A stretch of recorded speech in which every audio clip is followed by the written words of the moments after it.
Hey everybody, welcome to 298 headlined by Alexander Volkanovski versus Ilya Tupuria. We're going to give you our full card early predictions and breakdowns. Before we do, I just want to really quickly apologize. We did actually record a video for the Hermanson versus Pfeiffer fight card, but we had a new computer and we had issues and we couldn't get it up in time. I do apologize, but we're going to make sure we're on track and we're early with these next cards. A-Train, ready to rock? Yeah, man. Let's go. First fight of the night. We got Andrea Lee versus Miranda Maverick. Um, very, very close fight. The odds are fairly wide here for Miranda Maverick, in my opinion, because I don't think Miranda Maverick's very good at all, to be honest. I've historically always bet against her, and I've done pretty well with that strategy. And even here, I find myself wanting to pick Andrea Lee. I do believe she will be the better grappler, and that's Miranda's bread and butter. If Miranda can't get you down, she's not very good. She's not a great striker, but neither is Andrea Lee. Don't get me wrong. Andrea Lee is not a good striker either. So I think they're going to look very awkward on the feet. I think Miranda won't be able to get the takedowns. I think Andrea Lee is going to find herself in top position. The problem I have here is judges don't really like Andrea Lee either. She gets robbed quite often in fights that I think she won. So I think here we got a very close fight. I think this is going the distance. I'm very confident this is going the distance. I feel like Maverick might get the rub here because everybody kind of likes Miranda. They want to push her. But again, in a fight that's this close, I feel like all the value is on Andrea Lee personally. I think it's going to be a close fight, and I do think that she's going to be on top more than Maverick on top of her. What do you think? Yeah, well, it's a really close fight. I agree with that for sure. Both these girls, kryptonite is when they get out grappled, right? So Andrea Lee looks her worst when she gets out grappled, unless you're Nadia Silva and you're a prospect and you can just outduel her, right? Which I don't think she was at some point, but her striking never followed her grappling. So like you said, it comes down to who can employ their grappling better. So this might be a good live bet opportunity. You might not get such a good number, but if Miranda's gonna outgrapple Andrea Lee, she'll probably outgrapple her to an easy decision. If Andrea Lee's gonna be able to outgrapple Miranda, you might get a decent number after the first round. Uh, I swear the first round is probably going to be pretty dicey. But as for a pre-fight bet, I don't know. It's over 2.5 and probably a dogger pass. But like Cool. I'm not like 100% on that kind of stuff. Like this one's a little doozy. Miranda is the definition of a front runner. Like when she wins, she looks good, but whenever she can't get that takedown, and she's not a great wrestler, she looks like shit when she can't Yeah. get top position. But Lee's not a great grappler either. I think she's a decent grappler, but She out grappled Macy Barber. yeah, but Macy, she still lost the fight. Got robbed, man. I got fucking robbed on that bet. So did I, but it's all right. 54% takedown. I don't know. It's whoever can get the ground game. You'll be able to see it in the first round. Try to pull out a really good live bet. Like that person that gets the first takedown is probably the person that's going to win that fight. Yep, sounds good. All right, moving on. We got Val Woodburn versus Oben Elliott. This is taking place at 170 pounds. Most of you probably remember Woodburn for getting knocked out by Bo Nickel at middleweight. He was very undersized. Like he's a short, stocky, power punching brick shithouse, I guess, but he's not technical at all. He got knocked out with a punch that didn't look very hard. Like it's very hard for me to pick Woodburn here. Elliott, kind of boring. I mean, he's more well-rounded, more technical, not a huge finisher. I just think he's better. He's the better athlete, the better fighter. I think Elliott wins this fight, but they're both low level. Like this is not high level MMA here. What do you think? Yeah, it's a low level fight, but I think he broke it down pretty good. Elliott spread his wins, 2 KOs, 3 submissions, 4 decisions. So, like, right there, you see the well rounded game. Val Woodburn, if you look at his past record past Bo Nickel, it's all KOs. They're all like early KOs as well. So, one, what happens if this gets a little bit drawn out? Two, like, he seems like a one trick pony at best, right? So, yeah, I'm not a well rounded. They're both very green. They're both very raw. And at this points in their career, you got to take the more well rounded fighter in Oben Elliott in this one, I think. Yep. All right, moving on. Another 170-pound division. We got Josh Quinlan 6-1 versus Danny Barlow 7-0. These are two pretty decent prospects. They're both pretty good fighters. They both have some finishes here. Like it should be a good paced fight. Um, it's strange. Quinlan has a pretty big following. A lot of people believed in this guy. I didn't think he looked good last fight at all. I don't want to judge off just one fight, but it's hard not to because I haven't seen a whole lot of him. He doesn't have a ton of footage, and he looked not very good. So I'm going to be taking Danny Barlow here. But they're both young prospects. I'm sure they both have a long ways to go. They're going to get better, but I'm taking Danny here. What do you think?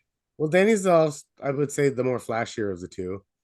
Striking looks not bad, actually. Pretty as technical can be for the competition he's been facing. But like we said, you can only beat who's in front of you, right? And that's what he can do. Now Quinlan is the guy that we have some UFC tape on now. Against Trey Waters there, he looks so gun shy, and he let Waters just take the center of the octagon, sorry, and just like push him, or not push him literally, but like push him around with strikes and like control that entire fight from start to finish. Like he had a moment or maybe two, but yeah, he let him take. And if he does that against Danny Barlow, that's when he's at his best, is when he takes the octagon from the other guy. He pushes the pace, and that's all I see here. Minus 200 seems a little wide, but like if he's able to push the pace, it's going to look like minus 600. So All right. I agree. We're both going with Danny Barlow. Moving on, we actually have a really fun fight here. A lot of people won't know these two, but they are bangers. We got Mingyang Zhang, 16-6 versus Brenson Ribeiro, 15-5. These guys have 31 victories combined, and all 31 victories are finishes. So I think somebody's getting finished here. I could see it going either way, but I'm going to go with Zhang. Zhang does knock a lot of people out. He's on a heater. I think he's got more momentum going right now. And is he super technical? No, but he does hit hard. So I think he can find the chin and crumble this guy. But honestly, he's susceptible to getting crumbled too. Like honestly, fun fight, very very fun fight. All the unders are live. Whatever side you're on, you take for finish for that extra value. But I'm going to be on the Zhang side. What do you think? it's a fun fight, but it's crazy. Zhang is on a heater for sure, and he's knocking guys out first round. And Ribeiro on the other side is doing the same thing, knocking guys out in the first round. His two losses in his last five fights have come in the first round. So that this first round is going to be what happens if it gets a little bit like longer. Like, how sloppy are these guys going to look if this gets into the second half of the second round somehow? I don't We'll know, find man. Like, maybe. is the decision prop like something sneaky here? Because like you can see these guys bang it out and then just like, but whatever. For now, I think Zhang's finishing guys looks a little bit more crisper. Ribeiro, he has been finished, and we haven't seen Zhang get finished in a long time. So they're both adequate strikers. I wouldn't say there's anything technical about him. You're about to see a brawl, folks. It's just going to be a fun one. It's going to be a brawl. It's you can pick whatever side you want and make whatever argument you can. It's very hard to make an argument here. Yep. All right, moving on to the 135-pound division. We got Rinya Nakamura coming in at 8-0 versus Carlos Vera 11-3. Nakamura, hot prospect, young, very athletic, very strong. I don't even know how to describe his style because, I mean, yeah, he's kind of coming like he's just like that power punching wrestler almost. Like he's just a brick shithouse. He knocks people out, but he's not really a technical striker. He's just a strong, athletic guy. Like if anything, I would say he's probably a wrestler, but he's knocking people out though. Like so, he's just a strong, athletic guy, fun kid, only getting better, undefeated. I just think he's the better athlete here. I think he's just gonna win with strength alone. I think that'll carry him here. I think Carlos Vera will probably hang around. He's not like some super chinny guy or whatever. So I don't know if there's going to be any props I'm going to be playing. Like, I don't know if he's going to get the finish. I mean, Nakamura is going to hit a point where he can't just keep knocking guys out. So I don't know if he gets the knockout here or not, but I still think he's athletic and strong enough to win this fight for sure. And I think he rolls here. What do you think? I think he's the more well-rounded fighter for sure. So he's shown that he can knock people out. He's shown that he can submit people. He's shown that he can go to a decision as well, right? So and the gas tank didn't look too bad against Fernie Garcia there either. So He's shown all those things. And Carlos, what's his name? Vera. So from what I've seen in tape and what I've seen, he's a submission grappler. He's a grappler. That's where his bread and butter is. He's not going to grapple Rinya Nakamura, so he's I think, going to have to strike with him, and that's where I think he loses this fight. I think Rinya makes this easy. Uh, like you said, it's going to come to a point where he's not going to knock guys out. I don't think it's Carlos Vera that's going to do it. This guy has to take him down, hold him down, and submit him, or ride him up for 3 rounds. I don't know. No. Not minus 700 sucks, but like, Is that what it is? I didn't even know that. I seriously yeah, didn't know that was 700. But like, if there's a lock on the card, this is a lock on the card. I'd like, you know what I mean? So like, he shouldn't lose this fight. He's like exponentially the better fighter here. I didn't realize it was that wide. Holy Yeah, shit. it's that wide. Yeah.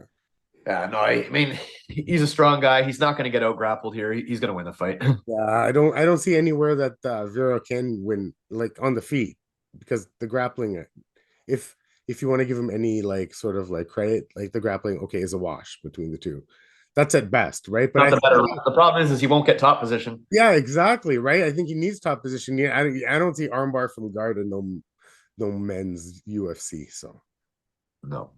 All right, that brings us to our last prelim of the night. Oh, I'm wrong. Sorry. No, it's not. Moving on to our second last prelim of the night. Heavyweight fight between Marcos Rogerio de Lima, 21-9-1 versus Justin Tafa, 7-3. My apologies there.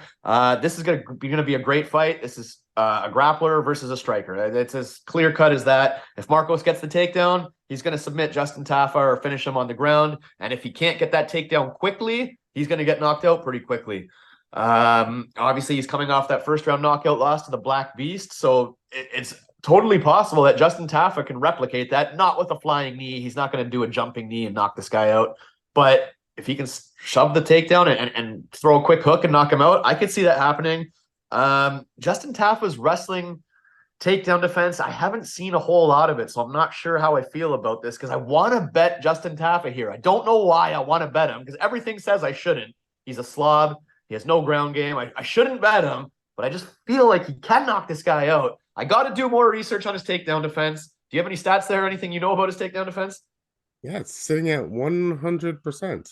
All right. All right, fuck it. I'm going to go with the knockout from Justin Tafa. But either way, honestly, I think all the unders. I think this is going to be a quick fight. Whoever wins is going to win quickly and dominantly. What do you think? Yeah, Tafa should win with one punch like he usually does, right? So honestly, like the takedown defense is pretty good and at 100%. Obviously, not a lot of guys are shooting takedowns. Tafa, what's the knocks on him? He can be low volume at times. And if it gets stretched out, he does slow down. But like, it's funny that he slows down. He doesn't throw enough to slow down. So it kind of befalls me how he even slows down. But it's when you're coming at him. I don't see Rogerio coming at him. He's a little short, stockier guy. He does most of his best work on the ground. Tafa has shown a pretty good chin in the UFC. The guys that beat him were, I believe, like the Jared Vanderas. They outwork him, right? Yeah, Jared Vandera, Jorgen De Castro with a KO punch. That was a bad look, but that was back in the day. So his other two losses with Felipe and Vandera outworked him. I just can't see Marcos Rogerio de Lima throwing his jab out there that often and outworking Justin Tafa to that extent before getting knocked the fuck out, right? So I feel like getting knocked out comes before a decision in this fight.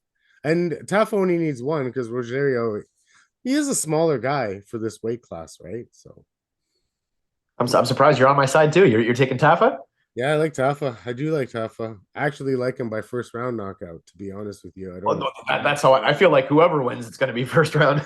well, Rogerio can make fights prolong them when he's on top in running out top position, right?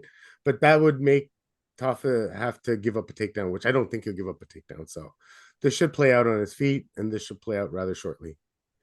All right. I like it. All right. And now we go to our last prelim of the night. We got Amanda Lemos, 13-3 against Mackenzie Dern, 13-4. I believe Amanda Lemos's last fight was the Weili Zhang fight, I believe. Or did she fight since then? That No, was no, her last fight. pretty sure that's her last one too. Yeah. Well, she showed tremendous heart there because she took an absolute beating in a couple of those rounds, and then to come back and hang in there and she fought the whole way. So tremendous heart there. And then you got Mackenzie Dern, who's coming off a terrible performance against Jessica Andrade. She got knocked out in the first or second round. She looked terrible. Mackenzie Dern will always be live against anybody that she can take down and use her grappling against. But her takedowns aren't great. Like, she's a good submission grappler, not a good wrestler. And I'm not convinced she's going to get Amanda Lemos down. And if she doesn't get her down, she's going to be in big trouble on the feet here. So I am going to take Amanda Lemos to either ride it out 3 easy rounds or knock her out again. Like, I could see another knockout here. What do you think? I like Amanda Lemos in this, but I actually really like. Well, you can't put recent. What's the odds there? Sorry. -138 for Lemos. Oh, wow. Yeah, she's a little bit of a favorite. But I was on Dern last fight, and I thought she would be able to use her striking and wrestling in reverse. But she was blocking punches with her face. But I looked at a lot of tape. She blocks a lot of punches with her face, right? Her striking defense is really bad, right? So Amanda Lemos there, she showed a lot of heart there against Andrade, but she was knocking girls out, and she was finishing people on the way to the title run there. So, even though wasn't she standing arm guillotine against Andrade? Yeah, that was pretty sick, right?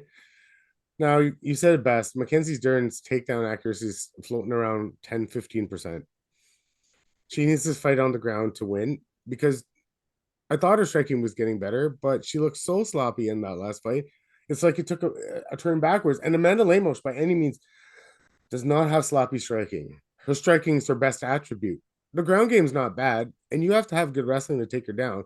The only one that's been able to take her down successfully in her UFC tenure has been Weili Zhang, who is the best in the world. Other than that, she does give up a takedown here and there, but it's just one. She gets back up, and she always fights. She shows a lot of heart. Everyone says she kind of gasses, but she gasses in that way where she's still throwing. It might not be the same as round 1 and half of round 2, but she's still throwing in round 3. She went 5 with Weili, so right. I know, but she's not throwing the same amount of gas or heat as she's thrown in the first round, but she's not gassing like the old Khalil Roundtree and just huffing and puffing in there, and you can't even move your arm kind of deal. So in a 3-round fight, she's going to be okay here with cardio. I think so. I think if it gets that way, but if Mackenzie keeps blocking so many punches, Lemos throws harder than Andrade. Yeah, she's got longer arms, and I feel like she's got better strike. We've knocked Andrade for having loopy, crazy little monster striking. It works though. Yeah.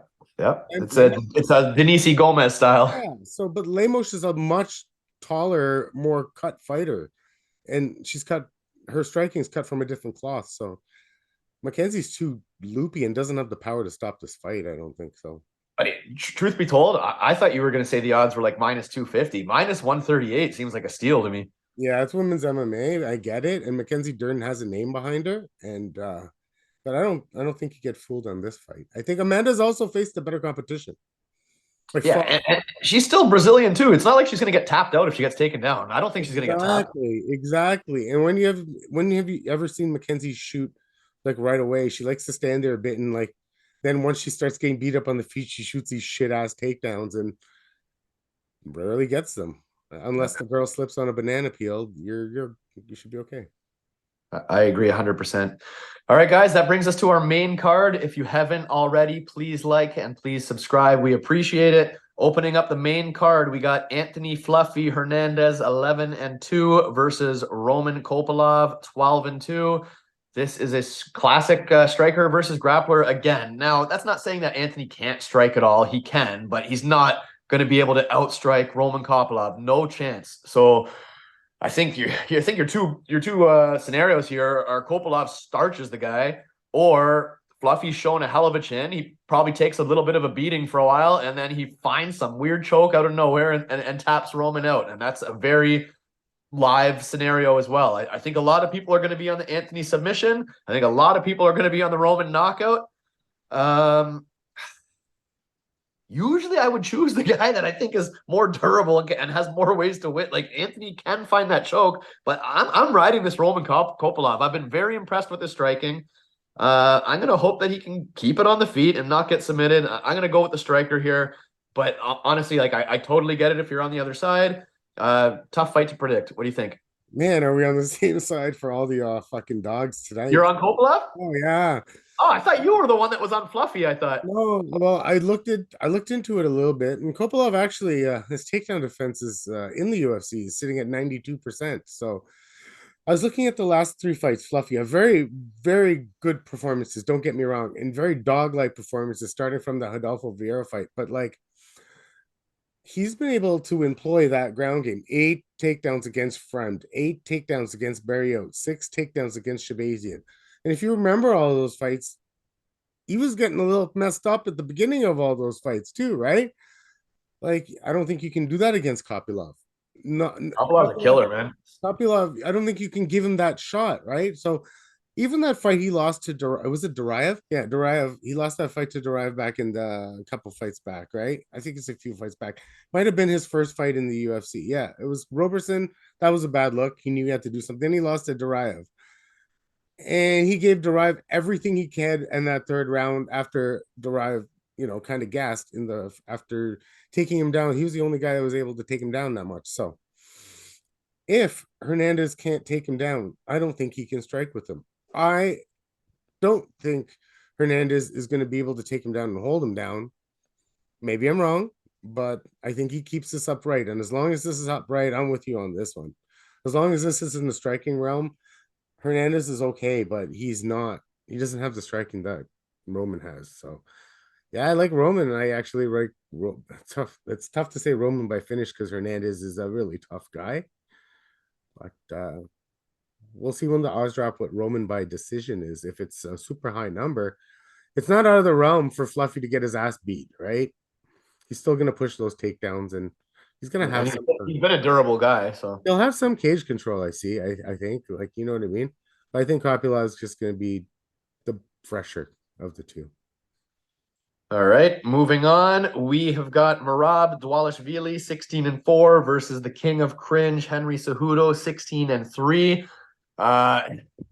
This is crazy because I'm one of the few people that actually embraced the Henry Cejudo cringe. I found it funny back in the day, like whatever. I didn't care. I like the guy. I respect him. I love all the Olympic accolades, all that stuff. And I've always been a Merab hater. I couldn't stand his fight versus Jose Aldo. I think that fight just rubbed me so wrong that I always rooted against this guy. I'm like, fuck this guy. I want to see him get killed. But now I've completely flipped. I'm huge on Merab. And I think he's going to dominate this fight everywhere. I think this is Henry Cejudo's last fight. I wouldn't even be surprised if Henry dropped out of this fight. And I don't mean to say that in a disrespectful way. I just think this is just a terrible, terrible matchup for him. Obviously, Henry, great wrestler. The problem for him is Merab is a great wrestler. So I don't think his wrestling's going to work here. And I don't think he can strike with Merab either. So I'm super confident on Merab personally. I'm sure some people are going to call me crazy. I will be throwing at least a few $100 on Merab. Like I feel like I'm gonna like this is a guy I want to bankroll here. I feel like I want to throw $1,000 on him or something like that. Like I don't know. I know people are gonna call me nuts. I think Merab absolutely dominates this fight. I think it's a terrible matchup for Henry Cejudo. That's just me personally. I'm all on Merab here. What do you think? I'm not all on Merab, but I think Merab can compete here. But the problem is it's the wrestling, right? Cejudo's known for good elite takedown defense. Now we're striking. It's Merab's. It's got to be volume versus Cejudo's power in the sense, right? So it's Merab not getting hit by Henry. That's where I see this playing out. Who gets to see their range, right? Do you think Merab can take down Henry? I think you could. I think if Sterling got a couple takedowns, I think Merab's better than Sterling everywhere. I don't know, man. I don't know. I don't think he's really going to be shooting anyways. I think more kind of pressed against the cage and beat him up on the cage is kind of how I see it. I just think he's going to set a pace that is going to be too much. I think he just it's the pace. You can't. It's hard to match. I'm tired. I'm tired. I'm torn on this one. What I am not torn on is going to decision. It's over 4.5. Whatever you guys want to do with it. Like Wait till those decision lines props. A lot of times, if I get plus money on both sides, like decent plus money, I'll just drop on both to make sure I get a profit on the fight. If I'm this strong on it going to decision, I can't see Marab finishing Henry, and obviously I can't see Henry finishing Marab. And What are the odds here, by the way? minus 188 for Marab and plus 162 for Henry. There's actually not enough meat on the bone for me to pull the trigger on Henry there. I'd like minus plus 200 on Henry to even think about it after watching what he's become. But that was his first fight back after like 3 years of being off. So you can chalk that one up to a little ring rust, maybe. So that's what's scary about this fight, right? That's the only thing. I think Marab probably does win, but my biggest lean is the over 4.5. Uh, I call me crazy, whatever, but I think Marab's the best fighter in that division, and it's just a matter of time. I think he's going to run through Henry personally. That's just me. I think it's going to be a domination. I don't know if it's going to be a domination. He's better at this point in his career than what I saw to Henry in the last fight, but We'll I don't see. know. But that was 3 years off. Is Henry still into it? Like, there's a lot of questions, right? So Marab should set a pace, and that's the way I see it too. And then Henry just can't figure it out. All right, that brings us to the featured fight of the card, which I think a lot of people are going to be really looking forward to. We got the controversial Ian Machado Garry 13-0 versus Jeff Neal 15-5. Obviously, Ian Garry, hell of a kickboxer. As much as we all kind of hate him and want to see him knocked out, he is a fantastic striker. Like, you can't take that away from him. He's a great striker, tall guy, uses his range well, good kicks, good hands. The one time he did get dropped, he still got back up and won that fight. So he showed he can fight through diversity. Then you got Jeff Neal, 15-5. I think this guy's one of the most underrated fighters in the division. This guy is fast as hell, good hands, fantastic takedown defense. I just think he's a severely underrated fighter. This guy can give anybody a tough night in the office. Man, part of me wants to stab Jeff Neal. Like, I just think his hands are fast as hell, and I think he's underrated. But then I just think of that Wonder Boy fight where he kind of just got kicked apart from range. And that's probably what's going to happen here. I guess Garry just has so much more momentum right now. And Jeff Neal's kind of I think he had some legal issues. He had a couple of fucking things going on. It's hard for me to know where his head's at. I will side with Ian Garry here, but I'm telling you, Jeff Neal is a live dog. He is a good fighter. I think Jeff Neal is a very underrated fighter, and this is a great fight. Honestly, I think it's a really good fight. What do you think? I'll start with Jeff Neal's probably not going to get taken down, and Ian Gary's probably not going to take him down. Jeff Neal's 87%, so like this should play out on the feet. It irks me that I'm going to pick Ian Garry in this spot because styles make fights, and Jeff Neal's got the power advantage because Ian Garry he kind of overwhelms you as he finishes you. Aside from that one against Daniel Rodriguez, which was just a great move, but he usually overwhelms you. And Jeff Neal's more of that power puncher style. But the problem is it's the volume. Jeff Neal at his best threw 127 against Luque. That was at his best, but he's not always at his best. You're probably looking even against Shavkat there, he's at about 70. So anywhere between 70 and 85 is what you're probably going to get out of him. And Ian Garry is notorious for being over 90 into the hundreds. And that's where I see that he's able to dictate the pace of this fight, dictate the range of this fight, probably the quicker guy, the younger guy. And I won't say that Jeff Neal's like he's obviously faced better UFC competition, but just more of it.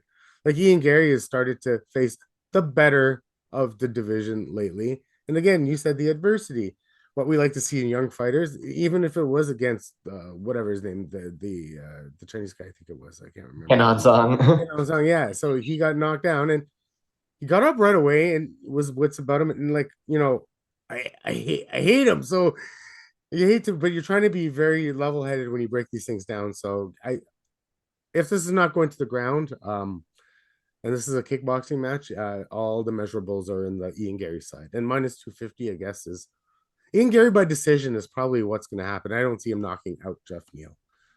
No, I think, listen, Jeff Neal's a good fighter, and he has a puncher's chance. It's just, do you want to bet on the puncher's chance? Ian Garry's the more technical fighter. For sure. And I think it's more than a puncher's chance, as in like he'll throw mediocre volume, but it's just like he needs to do more. And I don't think I'm more willing to bet on Ian Garry doing more than Jeff Neal throwing more than 70 to 85 strikes that fight. That Jeff Neal Luque fight that you brought up, though, that was a fucking amazing performance. He looked I so know. good that fight. I And then know. I think the next fight after that, he looked like shit again. But that fight was a hell of a fight. All right, guys, that brings us to our co-main event, 185-pound division. We got the former champion Robert Whittaker, 24-7, taking on the controversial Paulo Costa, 14-2. God only knows if the guy's going to show up. He pulls out all the time.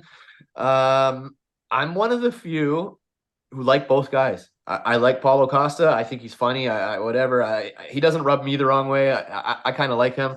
And I'm a big Robert Whittaker fan as a person. Like, I just think he seems like a super cool dude. But as a fighter, I've never been huge on him. I think he's kind of a point fighter, not a ton of finishing ability. And I think, like, I don't want to blame a guy for getting knocked out from Israel or Dreykus, but I still think he is kind of chinny. Like, I do think he's kind of chinny. I think Costa's got the power advantage. He's got the chin advantage. He's not as technical, and sometimes he can be kind of low output. I like all the interviews that Robert's been doing lately. He seems like his head is in the right space for this one. He's saying that, hey, I want to go for the finish this time. I want to hurt him. Like, he seems like he's got his head on right for this one. So that makes me want to pick Robert Whittaker. But something just makes me want to choose Paulo Costa to knock him out. Maybe that's just what I want to see, because I'm just sick of seeing Whittaker in like all these title elimination fights or whatever. But Whittaker is the more technical striker. He should be able to win a decision here. What do you think? I think he's the more well-rounded fighter too, and he can use the ground game when Paulo Costa is known to gas out later on in fights because he carries so much muscle up top. So I like Whittaker here to outstrike him. I also like him to take him down later on in the fight. He's the better everywhere. I think he's the better wrestler. He's the better ground game. He's got the better technical striking. Maybe not the power. So minus 200 seems a little wide, but I don't like Paulo Costa. I think he's a waste of skin. So Yeah, fair enough. yeah, I think if Costa is to win, it's by knockout. probably.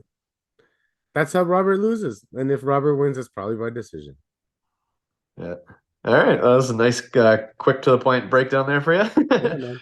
All right, guys, that brings us to our main event. Been looking forward to this fight big time. We got Alexander Volkanovski versus Ilya Tupuria. Volkanovski coming off that knockout loss to Islam Makhachev in the lightweight division, so you can't really fault him there. He's coming back fairly quick. I think it's only been in 3-4 months, I believe. And you got Tupuria, who's just talking mad shit.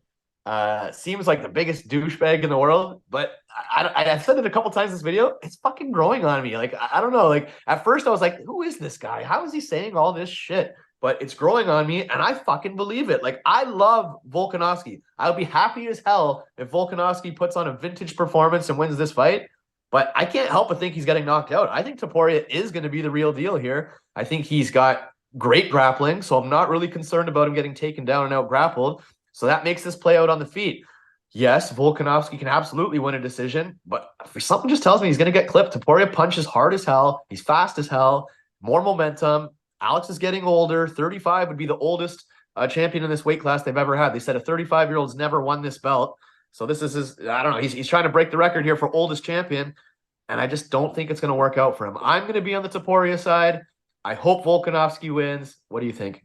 I think Volk's been a great champion. I don't know. I think Tupuria, so many times the hype train was supposed to be derailed, and Tupuria has passed the test every single time. And Volkanovski, like you said, it just got knocked out. Don't fault him. It's up a division. Don't fault him again. It's one of the pound for pound best in the entire UFC. However, when's the last time you saw Volk like go in with his head like that? And it just looks like Father Time catches up with everybody except for Khabib when he retired too early. And is he getting older? I don't know. But Tupuria is not going to take it easy on him. You saw the beating he put down on Josh Emmett, and you saw what Josh Emmett could do to guys hitting them once. Tupuria got hit that fight, maybe not like flush or anything like that, but you can't fault a guy for being defensively sound when he's striking, right? So if he's going to get hit, great. But if he's not going to get hit flush by a guy with a hell of a right hand, that was a great fight. and he tried his best. Look at how much he put on Josh Emmett to put him out, and that's something like I see here. He always starts coming. Volk, his wrestling's pretty good, and I think that Tupuria will use his wrestling to stand up. Volk, his striking is pretty good, but the problem is there's no stopping power behind it, and unless he overwhelms you with mad volume, and I just don't see that happening here either. I think Volkanovski is a great champion. I'm siding with Tupuria. I would like to see what the Tupuria decision is because Volk is known to be very, very durable. And if the decision's paying very high, I might sprinkle that because man, I'm not talking about like a plus 100 or something. Like if it's like plus 300 because they think this fight's gonna end early, then yeah, man, I'm all over that. But right now I'm siding with Tupuria. She had no disrespect to Volk. I went in this trying to pick Volkanovski, but age in the featherweight division and losing speed and then seeing what he looked like against Makhachev, and I know it was a bigger guy, but it's just his demeanor in the cage, right? So Yeah, I'm definitely going to be on the Taporia knockout at the finish because I think if it goes the distance, I think it's an Alex win. So for me, if you're taking Taporia, I think he's got to knock him out, and I think he will. And I absolutely love Volkanovski. So no disrespect here. I think he's one of the best champions, one of the coolest guys. Really, really like him. But it's the age. He's been getting dropped in other fights too. Like Max Holloway's a good striker. You can't say, oh, well, that's a shame or whatever. But Max isn't a huge power puncher, and he dropped Volkanovski a couple times as well.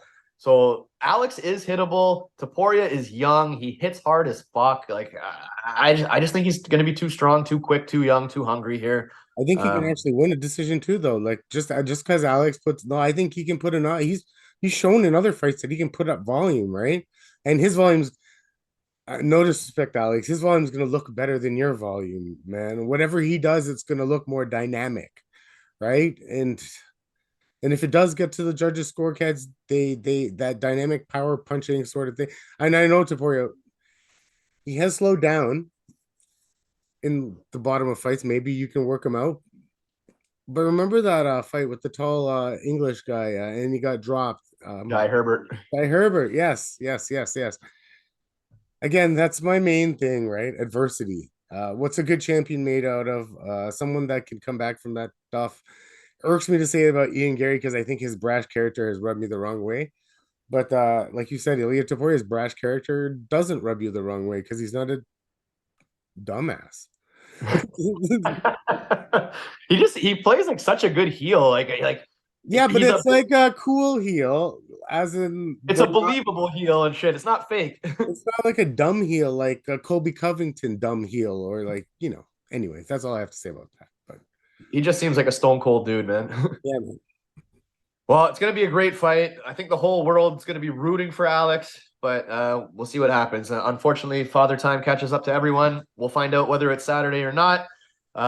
Pretty good card. Main card's great. Looking forward to it. We'll do another video in a few days when the props come out to give you all our best bets, our favorite props of the card. Until then, drop us some comments. Let us know your favorite picks, who you like, who you disagree with. We love hearing it, and we'll talk to you soon.